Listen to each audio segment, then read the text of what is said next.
কোনো পদের সাথে যখন কোনো সংখ্যা গুণক হিসেবে যুক্ত থাকে তখন ওই গুণককে আমরা ওই পদের সহগ বলে থাকি। চলো আমরা একটু উদাহরণে যাই, খুব সহজে বুঝতে পারবো। দেখো এখানে আছে 9x, এই যে একটা পদ, এই পদের সাথে দেখো তো কে গুণাকারে আছে, এখানে 9 গুণাকারে আছে। সো 9টা হচ্ছে সহগ। কার সহগ? 9 কার সহগ? x এর সহগ। x এর সহগ আমরা কি বলবো? 9। একই রকমভাবে দেখো এখানে যদি কেউ তোমাকে বলে যে এখানে এক্স ওয়াইয়ের সহগ কত, এক্স ওয়াইয়ের সহগ অবশ্যই করে কত?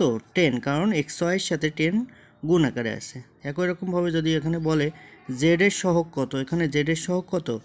20, কারণ এখানে দেখো জেড এর সাথে 20 গুণ আকারে আছে, তো 20 গুণ জেড এমনভাবে আছে। যেহেতু জেড গুণ এই 20 গুণ আকারে আছে জেডের সাথে, তাই এখানে কিন্তু 20 অবশ্যই করে জেডের সহগ। এখন তোমাদের প্রশ্ন জাগতে পারে আসলে সহগ কত প্রকার?